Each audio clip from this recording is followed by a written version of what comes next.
ప్రపంచంలో ఎక్కడ చూసినా ఏ ఇద్దరు మాట్లాడుకున్నా అదృశ్యమైన మలేషియా విమానం గురించే. 227 మంది ప్రయాణికులు, 12 మంది సిబ్బందితో ప్రయాణిస్తున్న బోయింగ్ విమానం అదృశ్యమవడం ప్రపంచాన్ని నివ్వెరపరిచింది. ప్రమాదమా అంటే ఇప్పటి వరకు అలాంటి ఆనవాళ్లేవీ కనపడలేదు. ఎవరైనా హైజాక్ చేశారా అంటే ఎవరి నుంచి ఎలాంటి డిమాండ్లు రాలేదు. మరి విమానం ఏమైంది? ఈ సమయంలోనే మరో విమానం సంగతి తెరపైకి వచ్చింది.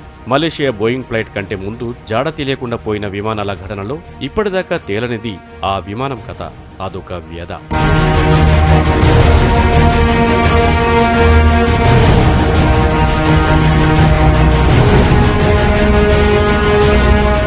1937 సరిగ్గా 77 ఏళ్ల క్రితం Amelia year horse.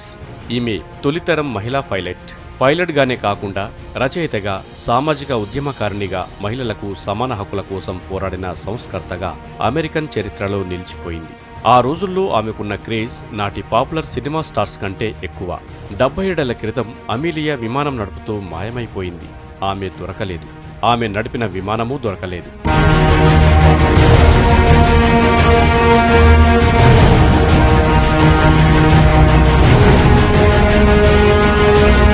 Lockheed model 10 ఎలక్ట్రా విమానంలో అమీలియా ఒంటరిగా ప్రపంచయాత్రకు బయలుదేరింది. పసిఫిక్ మహాసముద్రంలోని హోవార్డ్ ద్వీపం వరకు ఆమెకు గ్రౌండ్ టవర్తో సంబంధాలు కొనసాగాయి. ఆ తర్వాత ఆమె ఏమైందో, ఎక్కడికి పోయిందో ఎవరికీ తెలియదు. 1937 జూలై 6న ఆమె నుంచి చివరి మెసేజ్ అందింది. ఆ తర్వాత సిగ్నల్స్ లేవు. American navy, air force Amelia కోసం నెలపాటు గాలించాయి.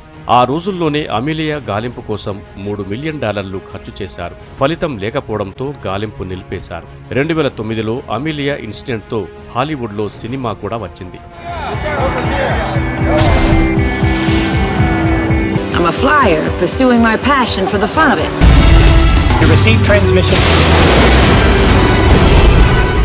అమీలియా అదృశ్యం వెనక రకరకాల కథలు, పుకార్లున్నాయి. ఆమె చనిపోయిందని కొందరంటే, కాదు ఆమె ఎక్కడో అజ్ఞాతంలో గడిపిందని మరికొందరు వాదించారు. ఇంకొందరైతే ఆమెను గూఢచారిగా చిత్రించారు. అమెరికాకు దొరకకుండా ఉండేందుకు మాయమైందన్నారు. కానీ ఇన్నేళ్లైనా ఆమె గురించి అమెరికన్లు మర్చిపోలేదు. వరల్డ్ ఏవియేషన్ సెక్టార్లోని మహిళా పైలట్లకు అమీలియా ఒక ఐకాన్. మళ్లీ ఇప్పుడు మలేషియన్ ఫ్లైట్తో అమీలియా ఇయర్ హార్ట్ ప్రపంచవ్యాప్తంగా చర్చనీయాంశమైంది.